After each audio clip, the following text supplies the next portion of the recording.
الحمد لله وحده لا شريك له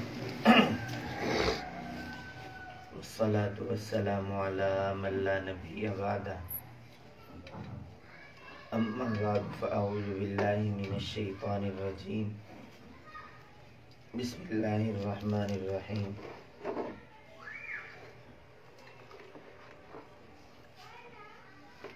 قال الله تبارك وتعالى في كلامه المجيد والفرقان الحميد مالك يوم الدين إياك نعبد وإياك نستعين اهدنا الصراط المستقيم صراط الذين أنعمت عليهم غير المغضوب عليهم ولا الضالين صدق الله العظيم اللهم صل على محمد وعلى آل محمد كما صليت على إبراهيم وعلى آل إبراهيم إنك حميد مجيد اللهم بارك على محمد وعلى آل محمد كما باركت على إبراهيم وعلى آل إبراهيم إنك حميد مجيد. آج اقرا ریاض الجنہ میں حضرت مولانا اشرف حسام صاحب کی دعوت پر حاضری کا موقع ملا ہے اور یہاں ان کی کارگزاری اور خدمات کو دیکھ کر کافی ساری چیزیں معلومات میں علم میں آئی ہیں. اللہ رب العزت ان تمام کاوشوں کو اپنی بارگاہ میں قبول فرمائے. میں نے آپ حضرات کے سامنے آج کی اس نشست میں خواتین کے حوالے سے، چونکہ خواتین کی مجلس ہے اور اس میں طالبات بھی ہوں گی، معلمات بھی ہوں گی اور عام خواتین بھی ہوں گی، میں ایسی گفتگو آپ حضرات کے سامنے کروں گا جو عام فہم اور ہمارے اصلاح اعمال اور نظریات کی اصلاح سے متعلق ہو. اللہ رب العزت نے ہم انسانوں کی رہنمائی کے لیے دو چیزیں عطا فرمائی ہیں. ایک چیز ہے قرآن مجید اور دوسری چیز ہے نبی کا فرمان صلی اللہ علیہ وسلم. آج میں اور آپ اگر اپنی زندگی میں کسی چیز میں رہنمائی چاہتے ہیں تو ہمارے پاس قرآن بھی موجود ہے اور ہمارے پاس احادیث مبارکہ حضور صلی اللہ علیہ وسلم کے فرمان بھی موجود ہے. قرآن یہ کیا ہے اور احادیث مبارکہ کیا ہے، اس کا عام فہم انداز میں معنی سمجھنا ضروری ہے. قرآن یہ پیغام خداوندی کا نام ہے.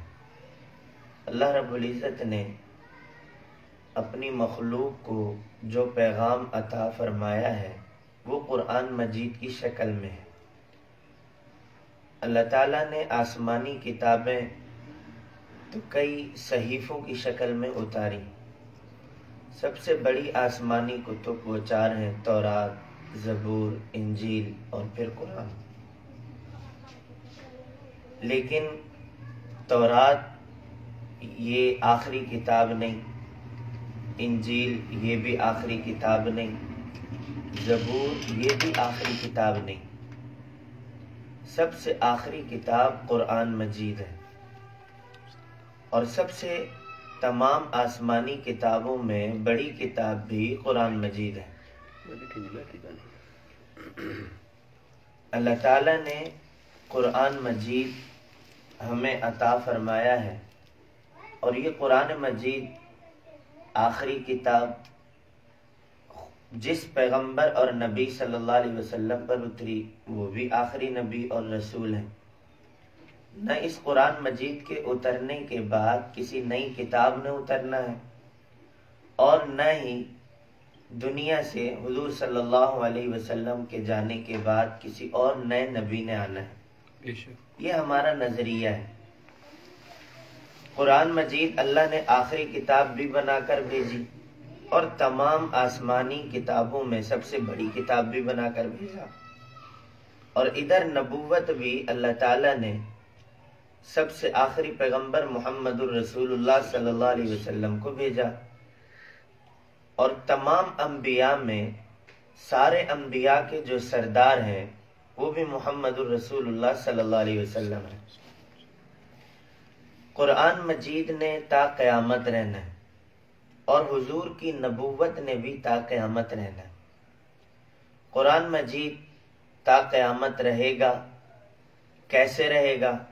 اور حضور کی نبوت یہ بھی تا قیامت رہے گی، کیسے رہے گی؟ اب اللہ رب العزت نے جس کتاب کو تا قیامت باقی رکھنا ہے اور جس نبی کی نبوت کو تا قیامت باقی رکھنا ہے، اللہ نے اس کے انتظامات بھی خود فرمائے. قرآن مجید کا پیغام تا قیامت رہے گا تو کیسے؟ سب سے پہلے قرآن مجید کی شکل اور تصویر وہ پیغمبر محمد الرسول اللہ صلی اللہ علیہ وسلم ہے. قرآن مجید کی سورۃ الفاتحہ سے لے کر والناس تک یہ پورا قرآن 30 پاروں میں 114 سورتوں میں نازل ہوا حضور صلی اللہ علیہ وسلم پر. اب اس قرآن مجید کی تلاوت سے لے کر قرآن مجید کی ایک ایک آیت پر عمل کرنے تک اللہ کے نبی صلی اللہ علیہ وسلم نے زبان سے پڑھ کے بتایا بھی اور آیات پر عمل کر کے اللہ کے نبی صلی اللہ علیہ وسلم نے عمل کے ذریعے بتایا بھی. اب قرآن مجید کے تا قیامت باقی رہنے کے انتظامات اللہ نے سب سے پہلے حضور صلی اللہ علیہ وسلم سے شروع کی ہیں. حضور صلی اللہ علیہ وسلم کی سب سے پہلی حضور صلی اللہ علیہ وسلم کو زندگی میں دیکھنے والے حضرات سب سے پہلے وہ حضرات صحابہ کرام ہیں. انہوں نے حضور صلی اللہ علیہ وسلم کو دیکھا بھی ہے اور انہوں نے سنا بھی ہے. پھر اسی طرح سلسلہ چلتے چلتے قرآن مجید بھی چل رہا ہے اور حضور صلی اللہ علیہ وسلم کی تعلیمات آج 1500 سال گزر گئے، آج بھی ہیں. یہاں میں ایک بات اور نقطہ عرض کر دوں کہ قرآن مجید کی آیات مبارکہ اور قرآن مجید کی تشریح، قرآن اترا بھی حضور پر ہے اور قرآن کے طریقے پر عمل بھی حضور صلی اللہ علیہ وسلم نے کر کے بتایا. کیوں؟ خدا اور مخلوق کے درمیان واسطہ محمد الرسول اللہ صلی اللہ علیہ وسلم ہے. ہمیں خدا کی بات پہ عمل کرنا ہے تو ہم درمیان میں واسطہ حضور کو لیتے ہیں. کیوں؟ اللہ کے کلام کو ہم نے اپنے کانوں سے سنا بھی نہیں ہے اور اللہ کی ذات کو ہم نے اپنی آنکھوں سے دیکھا بھی نہیں ہے، لیکن ہمارا خدا کی ذات پر، خدا کے کلام پر پھر بھی ایمان ہے. وہ ایمان کیوں ہے؟ محمد الرسول اللہ صلی اللہ علیہ وسلم کی وجہ سے ہے. اللہ کے نبی نے فرمایا خدا کی ذات موجود ہے. ہم نے خدا کی ذات کو نہیں دیکھا لیکن ہم نبی کی زبان پر یقین کرتے ہوئے، اعتماد کرتے ہوئے اور نبی پر ایمان لاتے ہوئے ہم نے اللہ کے نبی کی یہ بات مان لی. اللہ کے نبی صلی اللہ علیہ وسلم نے فرمایا کہ یہ کلام خداوندی ہے، کہ خدا کا کلام ہے.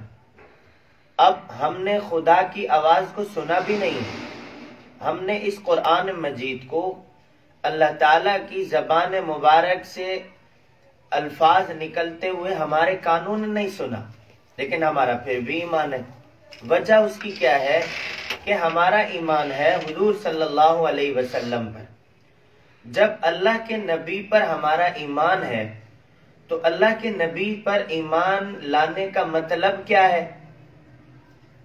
اللہ کے نبی صلی اللہ علیہ وسلم پر ایمان لانے کا مطلب یہ ہے کہ ہم نے پیغمبر کی ہر اس بات کو ماننا ہے جو بات ہمیں کانوں سے سننے کو ملے یا نہ ملے. ہم نے حضور کی بات کو پھر بھی ماننا ہے. جس چیز کو ہماری آنکھیں دیکھیں یا نہ دیکھیں، ہم نے حضور صلی اللہ علیہ وسلم کی بات کو پھر بھی ماننا ہے۔ یہ ہے حضور پر ایمان لانے کا مطلب۔ اب میں اس پر مثالیں دے رہا ہوں۔ اللہ کے نبی نے فرمایا خدا کی ذات موجود ہے، ہم نے نہیں دیکھا، ہم پھر بھی خدا پر ایمان لاتے ہیں۔ اللہ کے نبی نے فرمایا اس کائنات کو چلانے والی ذات وہ خدا کی ذات ہے، ہم نے خدا کی ذات کو نہیں دیکھا، ہم نے پھر بھی ایمان لایا ہے۔ اس پر میں ایک واقعہ عرض کر دوں کہ یہ کائنات بنائی کس نے ہے اور اس کائنات کا نظام کیسے چل رہا ہے۔ ہم مسلمانوں کا نظریہ یہ ہے کہ یہ کائنات کا نظام اللہ نے بنایا ہے اور اس کائنات کے نظام کو چلانے والی ذات بھی اللہ کی ہے۔ نہ تو یہ کائنات خود بخود بنی ہے اور نہ ہی اس کائنات کا نظام خود بخود چل رہا ہے، بلکہ اس کو چلانے والی ذات موجود ہے۔ امام اعظم ابو حنیفہ نعمان بن ثابت رحمۃ اللہ علیہ کے دور میں ایک طرف دہریوں کا اور مسلمانوں کا آپس میں اختلاف ہوا۔ دہری کا معنی کیا ہے کہ جو لوگ ظاہر پر ایمان رکھتے تھے، ظاہر میں جو چیز آنکھوں سے نظر آنے کو ملے تو مان لی، کوئی چیز کانوں سے سننے کو ملی تو مان لی، اور جو چیز دل میں سمجھ آئی تو مان لی، اور جو چیز دل میں سمجھ نہ آئے اس کو نہیں ماننا، جو چیز آنکھوں سے نظر نہ آئے اس کو نہیں ماننا، اور جو چیز جو ہے وہ براہ راست خود نہ سنی ہو اس کو بھی نہیں ماننا۔ یہ دہری اور ظاہری قسم کے لوگ تھے کہ جو چیز نظر نہ آئے کہو بھئی ہم نہیں مانتے، جو چیز میرے سمجھ میں نہیں آتی کہو وہ بھی ہم نہیں مانتے، اور جو چیز ہم نے خود سنی نہیں وہ بھی ہم نہیں مانتے۔ کہتے ہیں یہ مسلمان کہتے ہیں جنت بھی ہوگی جہنم بھی ہوگی، ہم نے نہ آنکھوں سے دیکھی ہے نہ کانوں سے سنی ہے، لہذا کوئی جنت جہنم نہیں ہے، یہ سارا مسلمانوں نے ایک قسم کا دھوکہ دیا ہوا ہے۔ اچھا جی، جب میت قبر میں جاتی ہے عذاب و ثواب ہوتا ہے، کہتے ہیں جی کیسے ہوتا ہے، ہم نے تو کبھی دیکھا نہیں ہے، ہم نے تو میت کے عذاب کی تکلیف کو کبھی سنا نہیں ہے، یہ کیسے ہو سکتا ہے، یہ تو نہیں ہو سکتا۔ ہم نے کہا کہ یہ کائنات خود بخود نہیں بنی بلکہ اس کو کسی ذات نے بنایا۔ اچھا جی کس نے بنایا؟ اس کائنات کو پیدا کرنے والی ذات اللہ کی ہے۔ کہتا ہے نہیں، ہم نے تو خدا کو نہیں دیکھا۔ اچھا جی یہ کائنات خود بخود نہیں چل رہی بلکہ اس کو اللہ رب العزت کی ذات چلا رہی ہے۔ اچھا جی کیسے چلا رہی ہے؟ تو یہ ظاہری قسم کے وہ لوگ تھے جو یہ بات کہتے تھے کہ جو چیز ہماری نظروں میں نہ آئے، جس کو ہماری آنکھیں نہ دیکھیں، بس اس کو نہیں مانو، اور جس چیز کو ہمارا دل نہیں مانتا اس کو بھی نہیں مانو، اور جو چیز ہماری سمجھ میں نہیں آتی اس کو بھی نہیں مانو۔ آج کے دور میں بھی ایسے لوگ موجود ہیں جو یہ بات کہتے ہیں کہ جو چیز نظر میں نہ آئے اس کو آپ کہیں کہ بھئی ہم نہیں مانتے، جو چیز سمجھ میں بھی نہ آئے دنیا کہے کہ ہم نہیں مانتے۔ تو میں ایک واقعہ عرض کرتا ہوں۔ امام اعظم ابو حنیفہ نعمان بن ثابت رحمۃ اللہ علیہ کے دور میں دہری قسم کے لوگوں نے یہ گفتگو شروع کی۔ وہ کہتے تھے کہ بھئی یہ کائنات نہ کسی نے بنائی ہے بلکہ یہ خود بخود بنی ہے، یہ پوری دنیا کا نظام خود بخود چل رہا ہے، اس کو کوئی نہیں چلا رہا۔ مسلمانوں نے کہا کہ نہیں، بات ایسے نہیں ہے، بلکہ یہ کائنات خود بخود نہیں بنی، اس کو کسی ذات نے بنایا۔ یہ کائنات خود بخود نہیں چل رہی بلکہ اس کو کوئی ذات چلا رہی ہے۔ اچھا جی کون ہے؟ وہ اللہ رب العزت کی ذات ہے۔ مسلمان بڑے اور کچھ ایسے لوگ پیدا ہو گئے ہیں جن کا عقیدہ اور نظریہ یہ ہے، لہذا آپ تشریف لائیں اور ان لوگوں کو جو ہے سمجھائیں، ورنہ تو یہ نظریہ رکھ لیں گے اور اس سے ہمارے مسلمان بھی متاثر ہوں گے۔ امام اعظم ابو حنیفہ رحمۃ اللہ علیہ نے فرمایا ٹھیک ہے، آپ دن اور وقت تاریخ طے کریں، میں اسی کے مطابق انشاءاللہ العزیز اپنے آپ کے یہاں پہنچ جاؤں گا۔ انہوں نے کہا ٹھیک ہے۔ آگے جا کر انہوں نے اعلان کر دیا کہ فلانے دن اتنے وقت پر جو ہے اس ٹائم ہمارے امام صاحب تشریف لائیں گے اور آپ کے سامنے اس کائنات کو چلانے والی ذات خدا کی ذات ہے اور اس کائنات کو پیدا کرنے والی ذات خدا کی ذات ہے، اس پر دلائل بھی دیں گے اور سمجھائیں گے۔ انہوں نے کہا ٹھیک ہے۔ جب دن آیا، مقررہ وقت ہوا، وہاں سے داہری قسم کے لوگ پہنچ گئے۔ امام اعظم ابو حنیفہ رحمۃ اللہ علیہ وقت سے تھوڑا لیٹ ہو گئے۔ انہوں نے کہا دیکھو، اگر تمہاری بات ٹھیک ہوتی، تمہارا عقیدہ نظریہ ٹھیک ہوتا تو تمہارے امام صاحب ٹائم پہ آ جاتے، ابھی تک آئے نہیں ہیں، وہ پہنچے نہیں ہیں، اس سے پتہ چلتا ہے تم ایسی جھوٹے ووٹے ہو، دیکھو ہم تو پہلے سے بیٹھے ہیں۔ مسلمان بڑے پریشان تھے کہ امام صاحب ابھی تک نہیں آئے۔ خیر ہو، جب کچھ تاخیر ہوئی، وقت گزرا، تو امام اعظم ابو حنیفہ رحمۃ اللہ علیہ تشریف لائے۔ انہوں نے کہا دیکھا آ گئے۔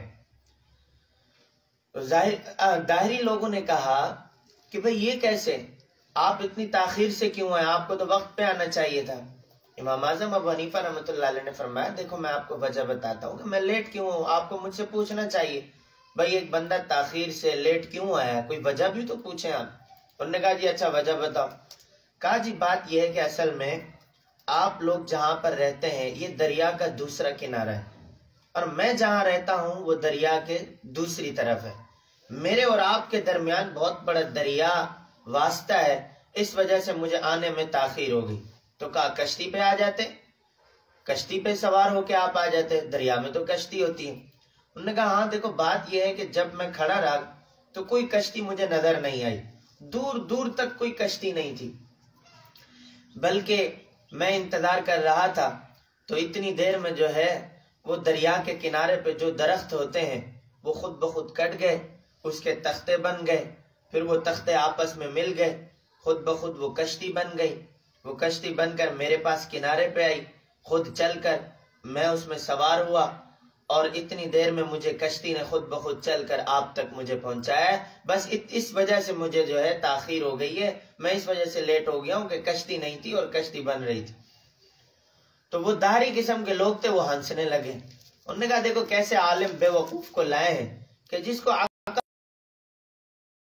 کشتی کی صورت میں جمع ہو جائے اور پھر جو ہے وہ آپس میں مل کر پھر وہ کشتی خود بخود چل کر آپ کی طرف آئے اور پھر جو ہے آپ اس میں سفر کریں۔ کشتی اس وقت تک بنتی نہیں جب تک اس کو بنانے والا کوئی کارپینٹر نہ ہو، کوئی نجار نہ ہو، اور کشتی جب اس وقت تک کوئی چلتی نہیں جب تک کشتی چلانے والا کوئی ملاح نہ ہو۔ تو جب انہوں نے یہ بات کہی تو امام اعظم ابو حنیفہ رحمۃ اللہ علیہ نے فرمایا بھئی میں نے جو بات آپ کو سمجھانی تھی وہ سمجھا دی۔ انہوں نے کہا کیسے، ابھی تک تو بات شروع ہی نہیں ہوئی تو آپ نے کیسے سمجھا دی؟ امام صاحب نے فرمایا دیکھو جب ایک چھوٹی سی کشتی کے بارے میں تمہیں یہ سمجھ میں نہیں آ رہا کہ یہ کشتی خود بخود بن جائے جب تک اس کو کوئی بنائے نہیں، اور ایک کشتی کے بارے میں تمہیں یہ سمجھ نہیں آ رہا کہ کشتی خود بخود کیسے چل سکتی ہے جب تک اس کو کوئی چلائے نہیں، تو اتنی بڑی کائنات کے بارے میں تم نے کیسے یہ ذہن بنا لیا کہ یہ ساری کائنات خود بخود بنی ہے، اور تم نے یہ کیسے ذہن بنا لیا کہ یہ ساری کائنات کا نظام خود بخود چل رہا ہے؟ جس طرح کشتی خود بخود بن نہیں سکتی جب تک اس کو کوئی بنائے نہیں، بالکل اسی طرح یہ کائنات خود بخود بن نہیں سکتی جب تک اس کو کوئی بنائے نہیں۔ کشتی بنانے والے کے لیے کارپینٹر ضروری ہے، اس کائنات کو بنانے والے کے لیے ایک ذات ضروری ہے، کشتی بنانے والے کو کارپینٹر کہتے ہیں، اور اس کائنات کے نظام کو کے پیدا کرنے والے کو خدا کی ذات کہتے ہیں۔ دوسری بات کہ کشتی جب تک کوئی اسے چلائے نہیں تو کشتی چلتی نہیں ہے، یہ تمہیں سمجھ میں آ رہا ہے، لیکن تمہیں یہ کیوں نہیں سمجھ میں آ رہا کہ یہ اتنی بڑی کائنات کا نظام جب تک اسے کوئی ذات چلائے نہیں تو یہ چلتا نہیں، تو کشتی کو جب تک کوئی چلانے والا نہ ہو، ایک چھوٹی سی کشتی سمندر میں سفر نہیں کر سکتی، تو اس کائنات کے نظام کو جب تک کوئی چلانے والا نہ ہو تو یہ کائنات کا نظام اس وقت تک چل نہیں سکتا۔ تو کائنات کے نظام کو پیدا بھی خدا کی ذات نے کیا ہے، اور کائنات کے نظام کو چلانے والے بھی خدا اللہ رب العزت کی ذات مبارک ہے۔ انہوں نے کہا جی بات سمجھ میں آ گئی۔ جو سمجھنے والے تھے انہوں نے فوراً اسلام بھی قبول کر لیا، مسلمان بھی ہو گئے، اور جو نہیں ماننے والے تھے اپنے ضد پر تھے وہ پھر بھی ویسے۔ تو میں نے بات یہاں سے شروع کی، میں ابھی گفتگو آپ حضرات کے سامنے ایک بات کروں گا پھر اس پر مثال دوں گا تو یوں بات آپ کو سمجھنا بڑی آسان ہوگی۔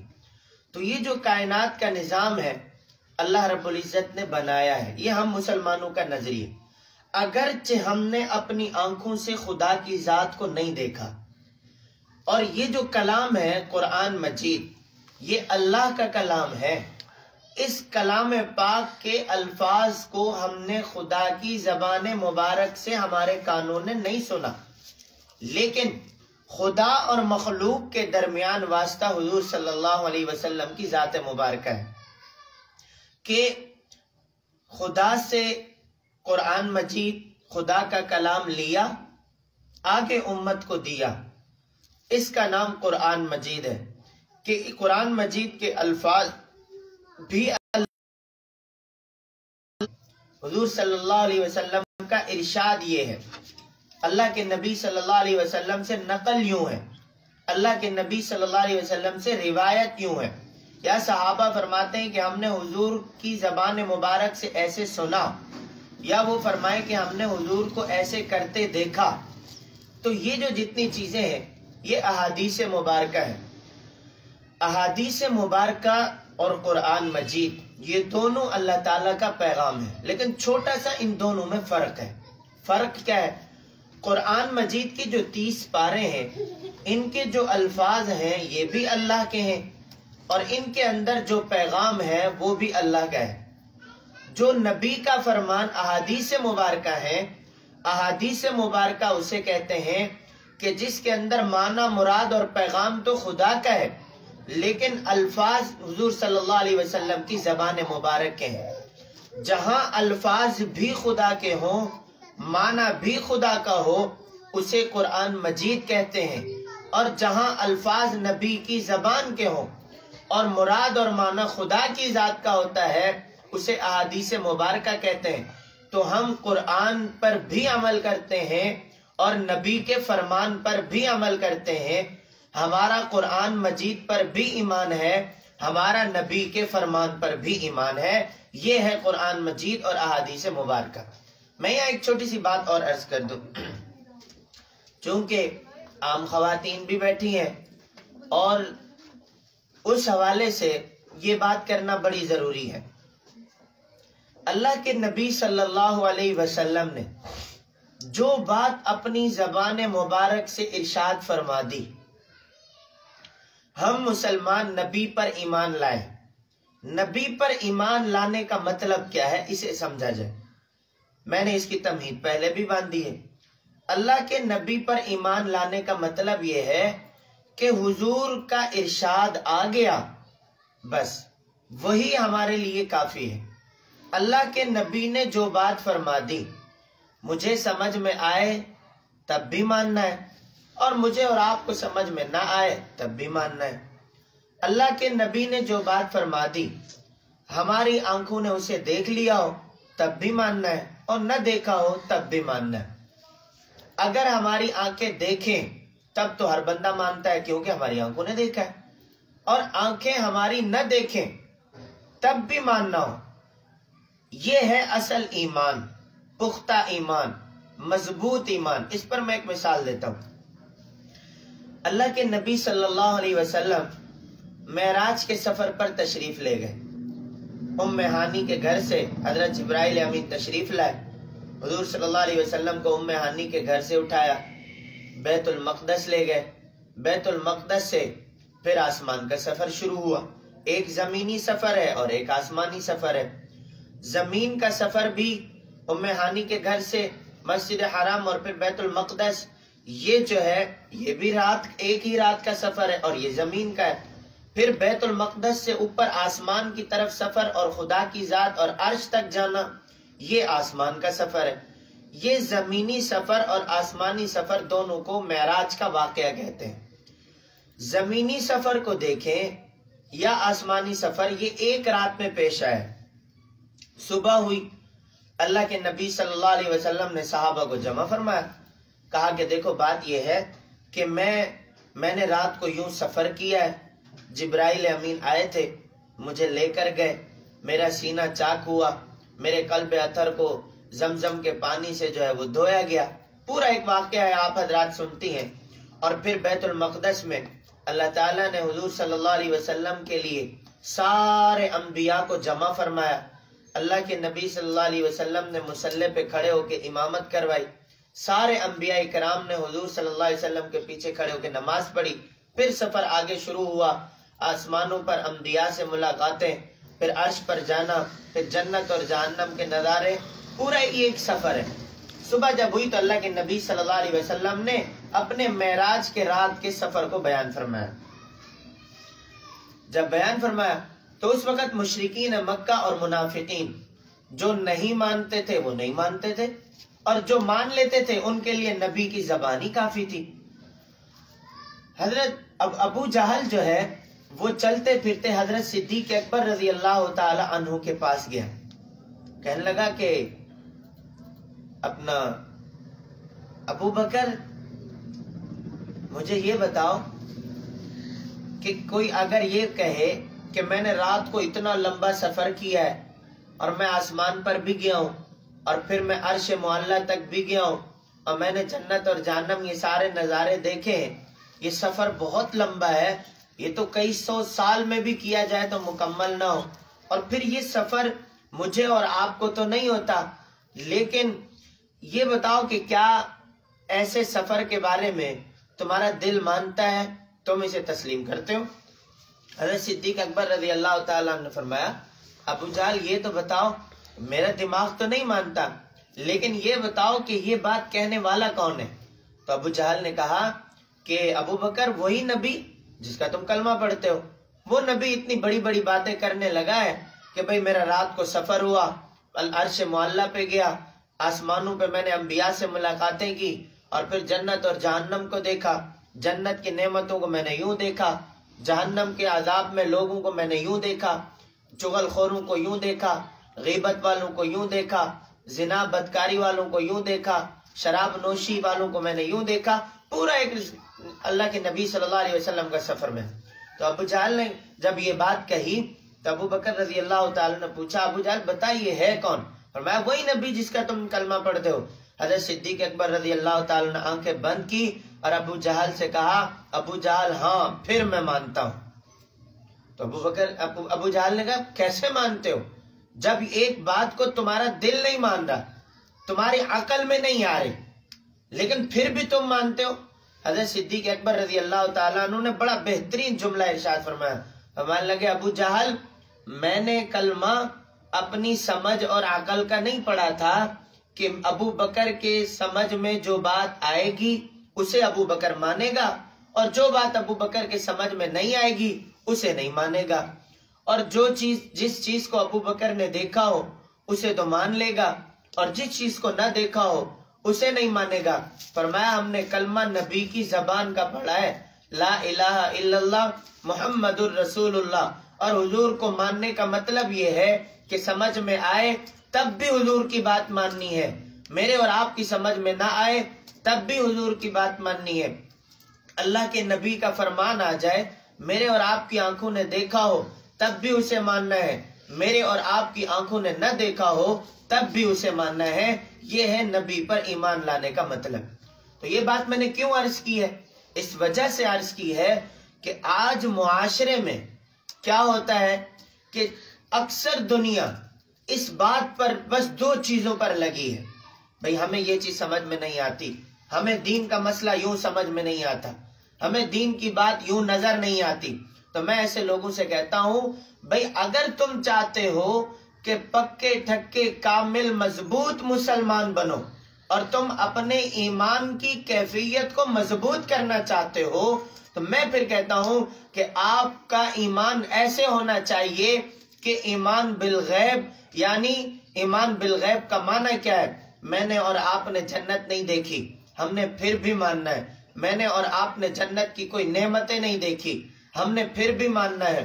میں نے اور آپ نے جہنم کے عذاب نہیں دیکھے، ہم نے پھر بھی ماننا ہے۔ کوئی یہ کہے کہ بھئی یہ جنت کے یہ سارے جو ہے یہ فالتو قسم کے ایسی لالچ ہے، یہ جو ہے جہنم کے عذاب کی یہ سارے ایسے دکھلاوے ہیں، یہ ایسے ڈراتے رہتے ہیں، ہم نے تو آج تک نہیں دیکھا کسی کو عذاب ہوا ہو، کوئی جہنم میں گیا ہو، اتنی صدیاں گزر گئی، آدم سے لے کر آج تک دنیا سے لوگ جا رہے ہیں، آج تک کس کو عذاب ہوا ہے؟ ذرا ہمیں بتاؤ، آج تک کس کو جو ہے یوں ہوا ہے؟ ذرا ہمیں بتاؤ۔ تو کہتے ہیں کہ بس جب یہ چیز سمجھ میں نہ آئے، اپنی زندگی کی عیاشیوں میں لگیں، اپنی زندگی کے ناجائز کاموں میں لگیں، بھئی جب آئے گی قیامت، جب آئے گا وقت، جب آئے گی جہنم تو دیکھا جائے گا۔ اتنے سو سال گزر گئے، آج تک کس نے کیا دیکھا ہے؟ لہذا کچھ نہیں ہے، اپنی زندگی اور اپنی موج اور مستی میں مگن رہو۔ میں نے کہا نہیں، یہ نہیں ہو سکتا۔ کیوں؟ ہم مسلمان ہیں۔ مسلمان کا مطلب یہ ہے کہ جو بن دیکھے ایمان لائے۔ خدا کی ذات کو نہیں دیکھا، ہمارا خدا پہ ایمان ہے۔ اللہ کی بات کو نہیں سنا، ہمارا قرآن پہ ایمان ہے۔ اللہ کے نبی کو ہم نے نہیں دیکھا، صحابہ نے دیکھا، ہمارا ایمان ہے نبی پر۔ ہم نے نبی کی بات کو اپنے کانوں سے نہیں سنا، ہم نے پھر بھی نبی پہ ایمان لایا۔ اللہ کی زبان سے نکلنے والی ایک ایک بات پر ہم نے نبی کی اس بات کو اپنے کانوں سے نہیں سنا، ہمارا پھر بھی ایمان ہے۔ ہم نے اپنی آنکھوں سے نہیں دیکھا، ہمارا نبی پر پھر بھی ایمان ہے۔ اگر کوئی چاہتا ہے کہ میرا ایمان کل قیامت کے دن اللہ تعالیٰ کے یہاں مقبول ہو اور اسی ایمان کے اوپر مجھے جنت میں داخل کیا جائے، تو اس کے لیے ضروری یہ ہے کہ وہ بن دیکھے ایمان لائے، بن سمجھے ایمان لائے، وہ اپنے ایمان پر شک بھی نہ کرے اور وہ اپنے ایمان کی کسی بات پر کسی بھی قسم کا اشکال بھی نہ کرے۔ بس جو بات قرآن میں آ گئی، جو بات نبی کی زبان پہ آ گئی، ہمیں پہنچ گئی، بس وہی ہمارے ایمان کے لیے کافی ہے۔ ایک تو یہ بات۔ دوسری بات کہ اب قرآن مجید میرے اور آپ کے سامنے اترا یہ 1400 سال پہلے اللہ کے نبی صلی اللہ علیہ وسلم دنیا سے تشریف لے گئے۔ مجھے اور آپ کو قرآن اور حدیث پہ عمل کرنا ہے۔ میں اور آپ اس چیز کے ہم پابند ہیں، ہم دائیں سے بائیں نہیں ہل سکتے۔ ہمارے پاس قرآن بھی ہے اور ہمارے پاس حضور صلی اللہ علیہ وسلم کا طریقہ بھی ہے۔ اللہ کے نبی صلی اللہ علیہ وسلم کی زندگی ہمارے لیے بطور نمونہ ہے۔ قرآن مجید میں اللہ رب العزت نے فرمایا لَقَدْ كَانَ لَكُمْ فِي رَسُولِ اللَّهِ أُسْوَةٌ حَسَنَةٌ کہ وسلم کی اپنی زندگی کو کیسے گزارنا ہے۔ اللہ کے نبی صلی اللہ علیہ وسلم نے زندگی میں رہتے ہوئے ہر کام کیا ہے، ہر کام کیا ہے۔ اللہ کے نبی صلی اللہ علیہ وسلم کی ہر ایک ادا موجود ہے۔ حضور نے خوشیاں بھی منائی ہیں، اللہ کے نبی صلی اللہ علیہ وسلم نے غم بھی منائے۔ اللہ کے نبی کے گھر میں خوشیاں بچوں کی پیدائش کی صورت میں بھی ہوئی ہیں، اللہ کے نبی کے گھر میں خوشیاں نکاح کی صورت میں بھی ہوئی ہیں۔ عموماً گھروں میں خوشی تو یہی ہوتی ہے کہ بچے پیدا ہوتے ہیں، بچوں کی پیدائش اور ولادت پہ ہوتی ہے، اللہ اولاد عطا فرماتے ہیں۔ نمبر 2، دوسری خوشی گھروں کی وہ نکاح سمجھا جاتا ہے۔ اللہ کے نبی صلی اللہ علیہ وسلم کے گھر میں دونوں خوشیاں آئی ہیں، نکاح کی خوشی بھی آئی ہے اور اللہ کے نبی کے گھر میں بچوں کی پیدائش کی خوشی بھی آئی ہے۔ اللہ کے نبی صلی اللہ علیہ وسلم نے 11 نکاح کر کے بتائے ہیں۔ اللہ کے نبی صلی اللہ علیہ وسلم نے کسی اور کی بیٹی اپنے گھر لا کر ہمیں یہ طریقہ بھی بتایا کہ کسی دوسرے کے گھر سے بیٹی لاؤ، اپنے گھر میں اسے بیوی اور بہو بناؤ تو یوں بناؤ۔ اللہ کے نبی صلی اللہ علیہ وسلم نے ہمیں یہ بھی بتایا کہ اپنی بیٹی گھر سے رخصت کرو تو یوں کرو۔ اللہ کے نبی نے 4 بیٹیاں اپنے گھر سے رخصت کی ہیں، سیدہ رقیہ، سیدہ ام کلثوم، سیدہ زینب اور سیدہ فاطمہ رضی اللہ تعالی عنہن۔ 4 بیٹیاں اللہ کے نبی نے اپنے گھر سے رخصت کی ہیں اور 11 نکاح کر کے اللہ کے نبی نے اوروں کی بیٹیاں اپنے گھر لائی ہیں۔ حضور صلی اللہ علیہ وسلم نے 11 نکاح کی ہیں، اس بات پر توجہ رکھیے گا۔ اب آج کے دور میں کوئی یہ اشکال کرے یا کوئی یہ اعتراض کرے کہ بھائی ایک چیز عام آدمی کے لیے تو 4 نکاح ہے، اللہ کے نبی صلی اللہ علیہ وسلم نے 11 نکاح کی ہیں، تو یاد رکھیں کچھ چیزیں ایسی ہوتی ہیں جو نبوت کے ساتھ خاص ہوتی ہیں، نبوت کے علاوہ کے لیے جائز نہیں ہوتی۔ یہ جو حضور صلی اللہ علیہ وسلم نے 11 نکاح فرمائے ہیں یہ صرف حضور کے ساتھ خاص ہیں، عام امتی کے لیے 4 نکاح کی اجازت ہے۔ لیکن یہاں ایک بات اور بھی یاد رکھیے، نکاح کا مطلب کیا ہے، نکاح کا معنی کیا ہے؟ ایک نکاح کا معنی ہے ہم مسلمانوں کے یہاں، اور ایک نکاح کا معنی ہے کفار کے یہاں۔ کافروں کے یہاں نکاح ایک عیاشی کا نام ہے، ہم مسلمانوں کے یہاں نکاح ایک عبادت کا نام ہے۔ ہم مسلمان نکاح کو عیاشی سمجھ کر نہیں کرتے، ہم مسلمان نکاح کو عبادت سمجھ کے کرتے ہیں۔ جس طرح نماز ہمارے لیے عبادت، جس طرح حج ہمارے لیے عبادت، عمرہ ہمارے لیے عبادت، زکوٰۃ صدقات ہمارے لیے عبادت، ذکر اور اذکار ہمارے لیے عبادت، اللہ کے نبی کے ہر ایک طریقے پر عمل کرنا ہمارے لیے عبادت، تو نکاح ہم مسلمان اللہ کا حکم سمجھ کر، نبی کا طریقہ سمجھ کر، عبادت سمجھ کر ہمارے یہاں نکاح ہوتا ہے۔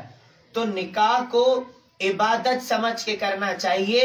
جب آپ نکاح کو عبادت سمجھیں گے تو عبادت کے موقع پر کبھی گناہوں والے کام نہیں ہوتے، عبادت کے موقع پر کبھی فحاشی والے کام نہیں ہوتے۔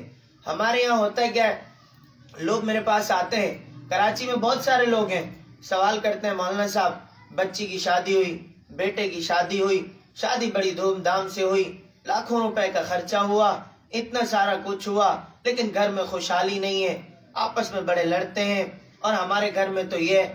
میں پوچھتا ہوں اچھا یہ بتاؤ نکاح کے موقع پر کیا کیا کیا تھا؟ جی ہم نے تو گانے بھی بجائے تھے، ہم نے تو فلانے کام بھی کیے تھے، ہم نے تو فلانے یہ بھی کیا تھا۔ تو میں نے کہا کہ جب نکاح کے موقع پر، نکاح ایک عبادت ہے، عبادت کے موقع پر گناہوں والے کام کرو گے اور پھر یہ کہو کہ مفتی صاحب ہمارے لیے دعا کرو کہ اللہ رشتے میں برکت عطا فرمائے، تو جس ٹائم برکت کا تھا اس ٹائم آپ نے گناہ کیے۔ نکاح کو ایک عیاشی سمجھ کر کوئی پیسہ اڑا رہا ہے، کوئی دولت اڑا رہا ہے، اور کوئی جو ہے مرضی کی اپنی باتیں پوری کروا رہا ہے، کوئی کیا کروا رہا ہے۔ تو میں یہ بات عرض کر رہا ہوں کہ اللہ کے نبی نے نکاح کیے۔ پھر میں اس بات پہ آتا ہوں، نکاح ہم مسلمانوں کے یہاں عبادت ہے اور ہم اسے عبادت سمجھ کے کرتے ہیں، اور عبادت کے لیے ایک اصول یاد رکھیے، اگر میں اور آپ نماز پڑھیں کبھی اس میں دول باجے نہیں ہوں گے، میں اور آپ نماز پڑھیں تو کبھی اس میں جو ہے ناچنے والے نہیں ہوں گے، میں اور آپ اگر کوئی ایسا کام کریں تو اس میں جو ہے فضول خرچی والے کام نہیں ہوں۔ جی ہاں آپ کہیں گے نکاح خوشی ہے، خوشی کے موقع پر جو کرنا چاہیے، لیکن میں ایک بات عرض کر دوں، اللہ کے لیے آپ ان چیزوں کو ختم کریں، پھر آپ اپنے رشتوں کے اندر برکتیں دیکھیں۔ جب تک آپ اپنے نکاح کے مواقع سے ان چیزوں کو ختم نہیں کریں گے پھر آپ کے رشتوں میں کبھی برکتیں نہیں آ سکتی۔ شادیوں والوں کی اپنی شرائط اور جو رشتہ لے رہے ہیں ان کی اپنی شرائط۔ میں ابھی آپ کو ایک میسج سناتا ہوں کہ شادیوں کے رشتوں کی وجہ سے کتنے سارے لوگ ایسے ہیں کہ جو کافی سارے پریشان ہیں، کسی کا رشتہ ہو نہیں رہا، کسی کے کیا مسائل ہیں، کسی کے کیا مسائل ہیں۔ وجہ صرف کیا ہے کہ لڑکی والوں کے اپنے شرائط ہیں، لڑکے والوں کے اپنے شرائط ہیں، دونوں کے شرائط، دونوں کی جو ہے اپنی اپنی شرطیں ایسی کہ رشتہ کرنا بڑا مشکل ہو گیا ہے، لیکن گناہ عام ہوتے جا رہے ہیں۔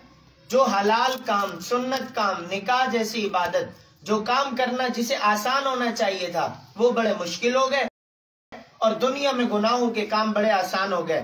میں ایک میسج آپ کو سناتا ہوں کہ ایک خاتون ہے، وہ مجھ سے اپنی بہن کے رشتے کی بات کرتی ہیں تو کتنی حد تک وہ مجھے بتاتی ہیں کہ میری بہن کو پسند کرنے والا کوئی نہیں، اور میری بہن اب اس طرح بدظن ہو گئی ہے کہ وہ بالکل بھی شادی کرنے کو تیار نہیں۔ یہ میں آپ کو میسج سناتا ہوں، آپ یہ سنیں۔